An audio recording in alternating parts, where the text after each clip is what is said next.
الحمد لله رب العالمين والعاقبة للمتقين والصلاة والسلام على سيد الأنبياء والمرسلين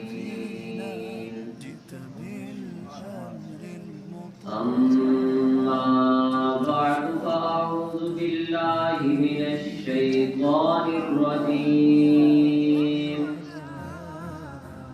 بسم الله الرحمن الرحيم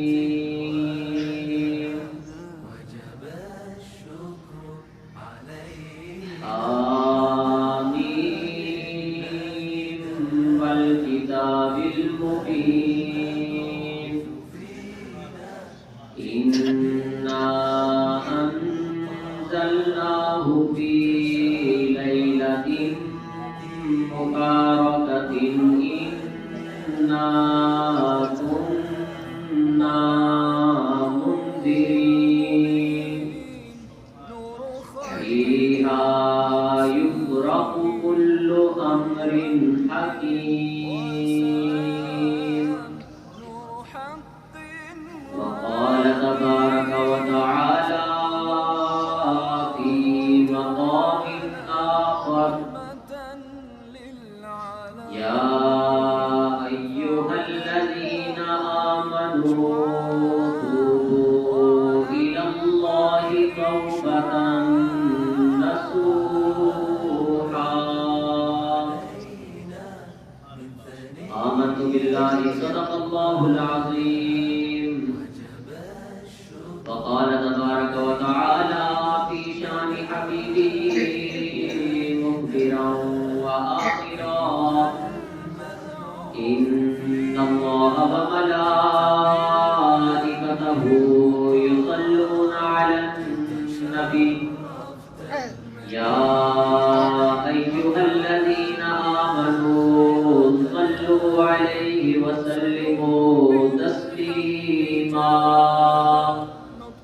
اللهم صل على سيدنا ومولانا محمد قادر الجود والكرم وآله وبارك وسلم الصلاة والسلام عليك يا سيدي يا رسول الله تمام احباب بلند آواز سے آقا نامدار اپنے مصطفیٰ حضرت محمد مصطفیٰ صلی اللہ علیہ وآلہ وسلم کی ذات و برکات پر خصوص نام کا نذرانہ پیش کیجیے. پڑھ لیجیے میرے ساتھ. الصلاۃ والسلام علیک یا سیدی یا حبیب اللہ. الصلاۃ والسلام علیک یا سیدی یا رحمۃ للعالمین وعلی آلک واصحابک یا خاتم النبیین. دوسرا کے بعد محترم سامعین کرام، اللہ رب العالمین کی بارگاہ میں بے پناہ شکر کہ اس نے آج اس بابرکت رات میں ہم سب کو اپنے گھر میں مل بیٹھنے کی توفیق عطا فرمائی. دعا ہے کہ رب العالمین ہماری آج کی حاضری کو اپنی بارگاہ میں مقبول و منظور فرما کر اس کو ہماری بخشش کا ذریعہ بنائے. سامعین کرام، انتہائی بابرکت اور رحمتوں کو سمیٹے ہوئے یہ رات بڑی تیزی سے گزر رہی ہے. تو میں اپنی گفتگو کا آغاز کرنا چاہتا ہوں کہ ہر انسان کو ترقی کی خواہش ہوتی ہے، چاہے وہ جس بھی فیلڈ کا آدمی ہو، جس بھی شعبے میں وہ کام کرتا ہو.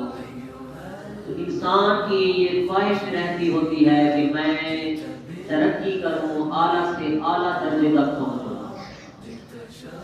البتہ لوگوں کی یہ خواہش تو ہوتی ہے لیکن ان کی ترجیحات مختلف ہوتی ہیں. کوئی بندہ اپنے عزت کو باقی تمام چیزوں سے ترجیح دیتا ہے.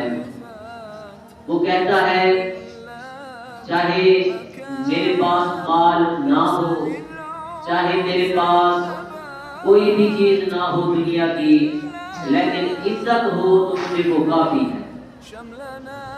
اسی طرح دوسرے انسان کی خواہش اور اس کی جو ترجیح ہوتی ہے وہ اس کا مال و دولت ہوتا ہے۔ وہ چاہتا ہے کہ چاہے کسی بھی طریقے سے ہی کیوں نہ ہو میرے پاس مال و دولت جمع ہو جائے، اور اس کے لیے مجھے جو بھی کرنا پڑے گا میں وہ کر گزروں گا، لیکن وہ اپنی ترجیح کو ترک نہیں کرتا، اس کو ضرور میں ضرور اپناتا ہے۔ اسی طرح ایک شخص وہ ہوتا ہے کہ جس کی ترجیح جو ہوتی ہے وہ رشتہ داری ہوتی ہے۔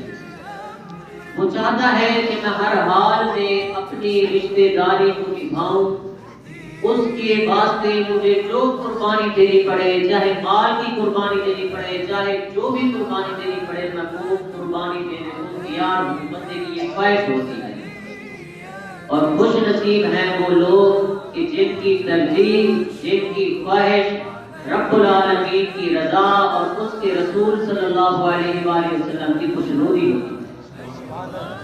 خوش نصیب ہیں وہ لوگ جو کہ اپنے ہر معاملے میں رسول اللہ صلی اللہ علیہ وآلہ وسلم کو اپنا پیشوا مانتے ہیں اور رب العالمین کی رضا کے لیے ہر کام کو کرتے ہیں، چاہے اس کام کی وجہ سے ان کے مال ضائع ہو جائے، چاہے ان کی ظاہری طور پر عزت ضائع ہو جائے، چاہے ظاہری طور پر ان کی رشتہ داری ختم ہو رہی ہو، لیکن وہ رب العالمین کی رضا کو ہرگز ترک نہیں کرتے۔ یہ آپ میں سے اکثر بندے جانتے ہیں کہ انسان اپنی خواہش کو پانے کے لیے جو بھی اس کو موقع میسر آتا ہے وہ اس کو ترک نہیں کرتا، اس کو چھوڑتا نہیں۔ سمجھدار آدمی کی نشانی بھی یہی ہے۔ تو سامعین کرام، ہم مسلمان ہیں اور ہماری جو ترجیح ہے وہ یہ ہے کہ ہم زیادہ سے زیادہ رب العالمین کی رضا کو حاصل کریں اور حضور علیہ السلام کی خوشنودی ہمارا مقصد ہو۔ تو اس مقصد کی تکمیل کے لیے رب العالمین نے بندے کو مختلف مواقع فراہم کیے ہیں۔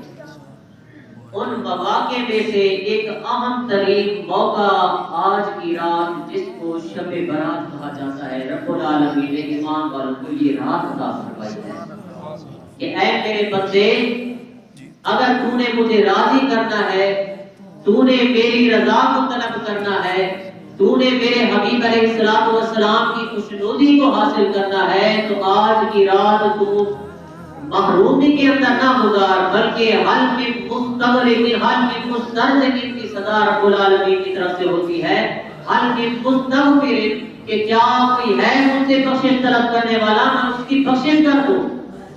حل من مسترزق، کیا کوئی ہے رزق طلب کرنے والا، میں رب العالمین اس کو رزق عطا کروں۔ رب العالمین کی یہ صدا ہوتی ہے بندے کے لیے، اور بندہ اگر رب العالمین سے صدق کے دل سے مانگ لے تو رب العالمین اس بندے کو پھر اتنا عطا فرماتا ہے کہ اس کو دوبارہ مانگنے کی حاجت ہی نہیں رہتی۔ سامعین کرام، اس سلسلے کو آگے بڑھاتے ہوئے غور کیجئے کہ عبادت کی ہے دو قسمیں۔ ایک عبادت ہوتی ہے مقید بالوقت اور ایک عبادت ہوتی ہے مطلق بالوقت۔ آپ کو میں آسان گفتگو میں آپ کو سمجھاؤں، یعنی کچھ اللہ رب العالمین نے بندے کو ایسی عبادات عطا فرمائی ہیں جو کہ ان کے لیے وقت جو ہے وہ مقرر ہوتا ہے، اسی وقت کے اندر ہی ادا کرنی ہوتی ہے۔ جس طرح کہ آپ نماز دیکھ لیں، ہر نماز کے لیے اللہ رب العالمین کی طرف سے ایک الگ وقت مقرر ہے۔ اس وقت آپ ظہر کی نماز نہیں پڑھ سکتے کیونکہ یہ وقت جو ہے عشاء کا ہے۔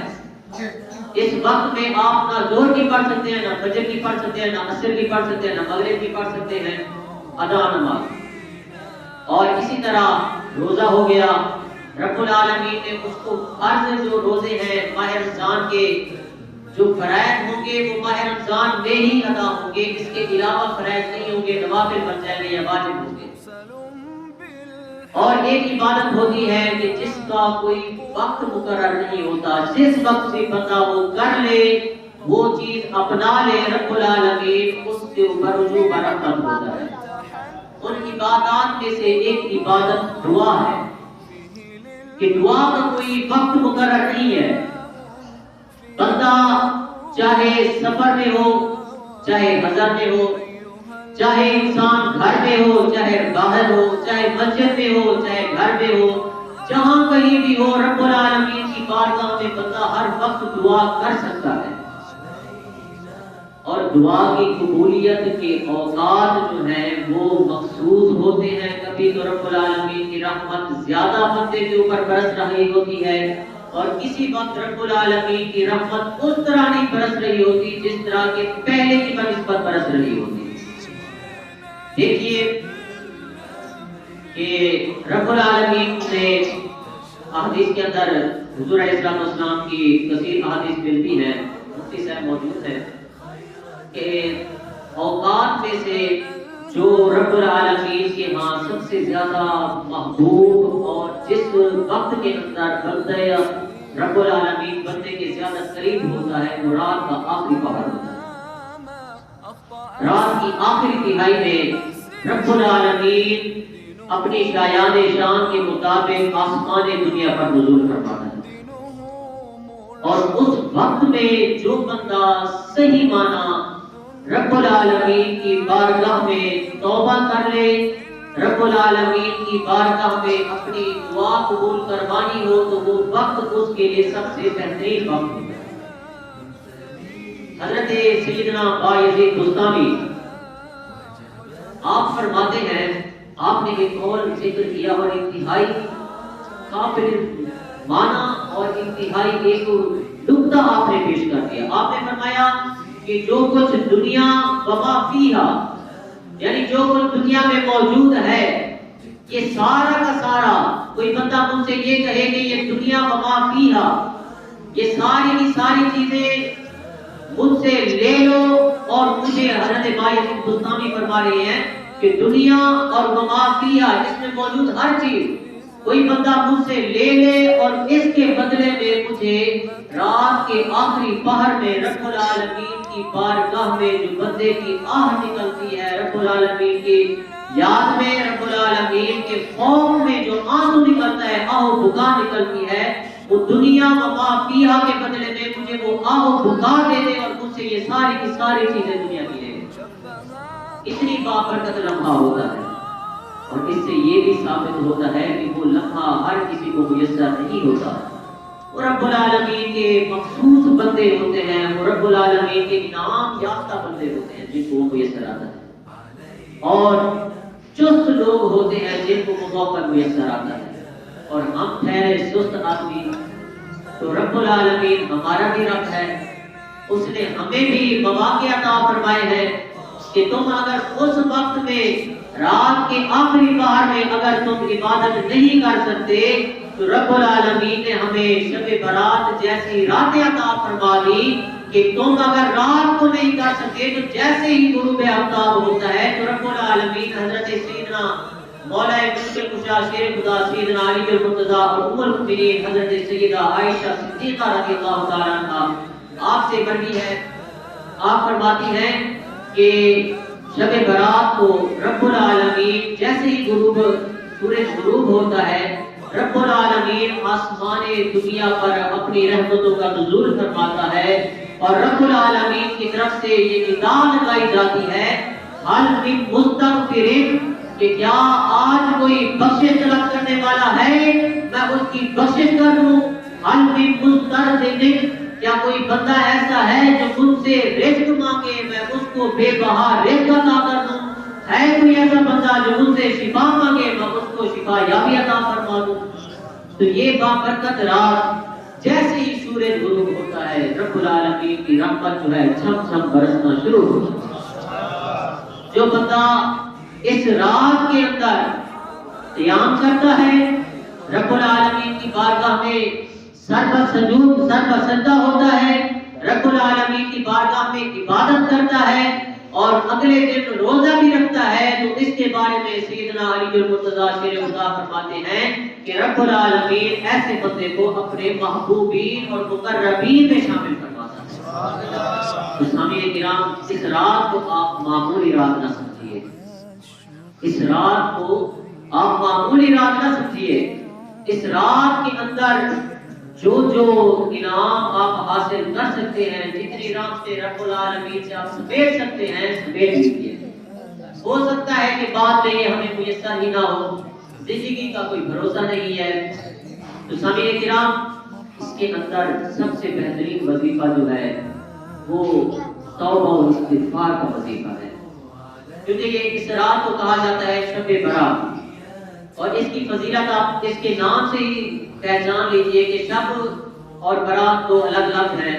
شب کا معنی رات قید ہوتا ہے، عربی میں اس کو لیلہ کہتے ہیں، یعنی رات، اور برات کے اگر اس کو فارسی میں لیا جائے تو اس کا معنی بنتا ہے بری ہونا، کیونکہ اسی رات کے اندر رب العالمین قبیلہ بنو قلب کی بکریوں کی جو اس کے ریبر ہوتے تھے، ان ریبر کی تعداد کے برابر اور ان کے ریبروں کی تعداد جو ہے، ان کے اوپر جو بال تھے، ان بالوں کی تعداد سے بھی زیادہ رب العالمین گناہگاروں کی بخشش فرماتا ہے۔ اور اس کو اگر اس کا فارسی معنی لیا جائے تو اس کا معنی ہوتا ہے تقسیم، کیونکہ ایک قول کے مطابق اسی رات کے اندر ہی ہر حکمت والے کام کی تقسیم کی جاتی ہے، اس لیے اس کو شب برات کہتے ہیں۔ تو سامعین کرام، میں بات کر رہا تھا استغفار، توبہ کے اوپر۔ توبہ ایک ایسا سمندر ہے کہ جس کے اندر جو شخص غوطہ لگاتا ہے تو رب العالمین اس کو گناہوں سے پاک کر دیتا ہے۔ توبہ ایک ایسا عمل ہے کہ جو بندہ اس کو اپنا لیتا ہے، رب العالمین اس کے چہرے کے اوپر نورانیت کو نچھاور کر دیتا ہے، رب العالمین اس کے چہرے پر نورانیت کو ظاہر فرما دیتا ہے۔ سامعین کرام، توبہ بہت بڑی چیز ہے۔ توبہ کے آپ کو میں ایک واقعہ سناتا ہوں۔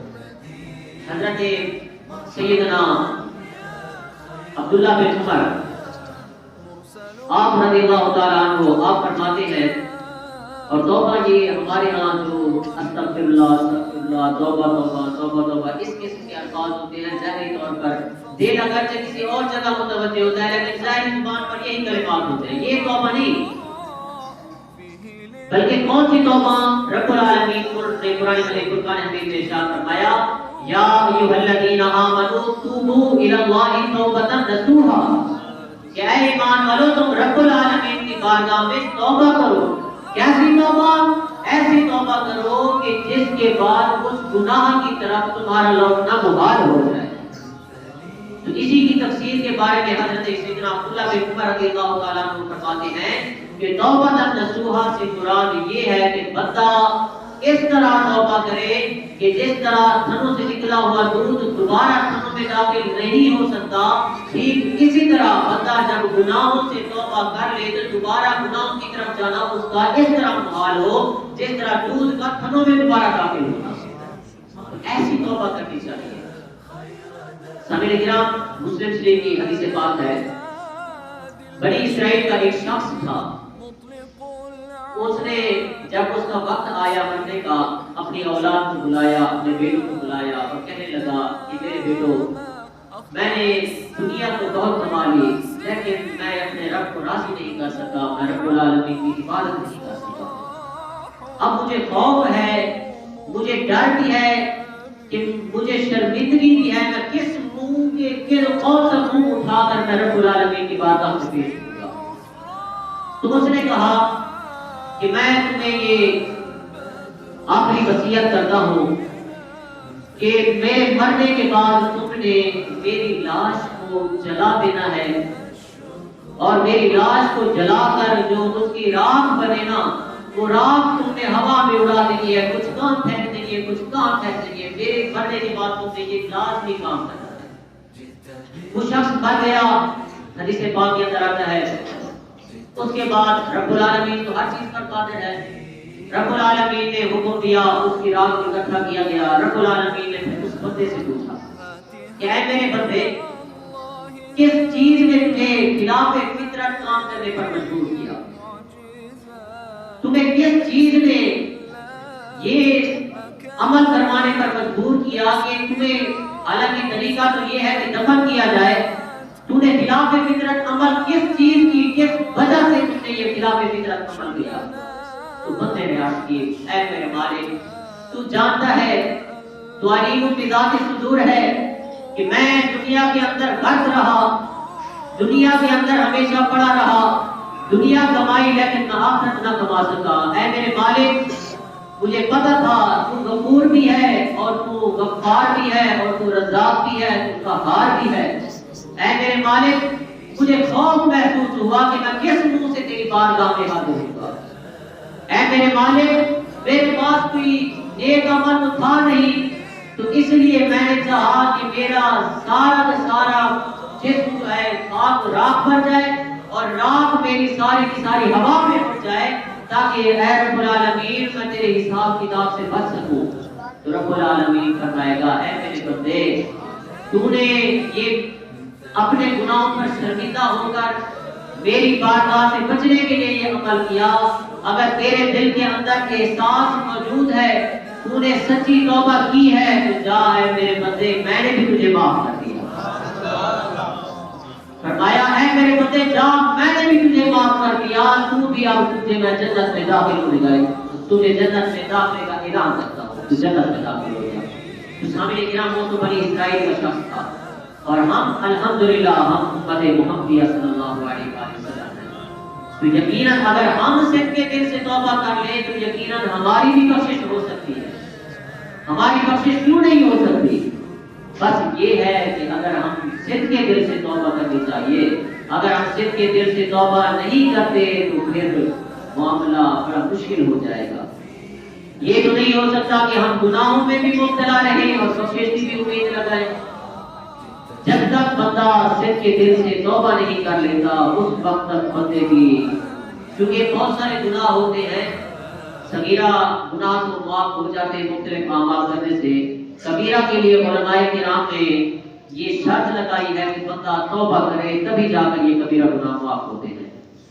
بہرحال میں اتنا عرض کرنا چاہوں گا کہ آج کی بابرکت رات کو آپ ضائع نہ کریں۔ خوش نصیب ہیں آپ لوگ کہ اس بابرکت رات میں آپ رب العالمین کے گھر میں موجود ہیں اور اس بابرکت محفل میں موجود ہیں۔ تو سامعین کرام، اس رات کو ایسے نہ گزاریے اس طرح کہ حضرت صاحب نے بیان کیا۔ اگر کسی کے ذمہ کوئی قضا نمازیں ہیں تو وہ قضا نمازیں ادا کرے۔ اس رات کے اندر مختلف حادثے ملتی ہیں اس رات کے بارے میں۔ یہ فرمایا گیا ہے کہ اس رات کے اندر مغفرت جو ہے وہ عام طور پر بانٹی جاتی ہے، یعنی ہر ایک کے لیے بخشش ہو جاتی ہے سوائے چند لوگوں کے۔ ایک وہ شخص جس نے رب العالمین کے ساتھ شریک ٹھہرایا، دوسرا وہ شخص جو کو مختلف حادثے ملتی ہیں، زانی ہو گیا، اسی طرح ماں باپ کا نافرمان شخص، اور دوسرا جس نے کسی کو ناحق قتل کیا ہو۔ تو ہم ظاہری طور پر تو کہتے ہیں میسج، آج کل میسج سوشل میڈیا کا زمانہ ہے، واٹس ایپ کیے جاتے ہیں کہ بھائی میرے سے کوئی خطا ہو گئی تو معاف کر دینا۔ ٹھیک ہے، یہ بات بھی ٹھیک ہے، معافی مانگنی بھی چاہیے، لیکن حد الوسع کوشش کریں جس کا حق آپ دے سکتے ہیں اس کا حق ویسے ہی لوٹائیں۔ اگر کسی کا آپ نے ناحق مال جو ہے وہ مارا ہوا ہے تو کوشش کریں کہ اس کو اس کا مال لوٹائیں، پھر معافی مانگے اس سے۔ ایسے نہیں ہوگا کہ مال بھی اپنے پاس موجود ہے لیکن ظاہری طور پر بھائی تم نے مجھے معاف کر دینا یار، ایسے نہیں ہوتا۔ حد الوسع کوشش کریں کہ اس کا حق لوٹا کر پھر رب العالمین کی بارگاہ میں جب آپ صدق کے دل سے ایک آنسو بھی بہائیں گے نا، وہ آنسو بھی آپ کے لیے کوشش کا سبب بن سکتا ہے۔ تو سامعین کرام، اس رات کو غنیمت جانیے کہ رب العالمین نے یہ توفیق عطا فرمائی، یہ بابرکت رات ہمارے حصے میں نصیب ہوئی۔ بہرحال اللہ رب العالمین کی بارگاہ میں دعا ہے کہ اللہ رب العالمین ہماری حاضری کو اپنی عبادت میں مقبول منظور فرمائے۔ آج کی بابرکت رات کے صدقے سے اللہ رب العالمین ہم سب کے تمام صغیرہ کبیرہ گناہوں کو معاف فرمائے، اور رب العالمین اس رات کے اندر ہم سب کو اپنے اور اپنے حبیب علیہ السلام کی خوشنودی عطا فرمائے۔ آمین آمین۔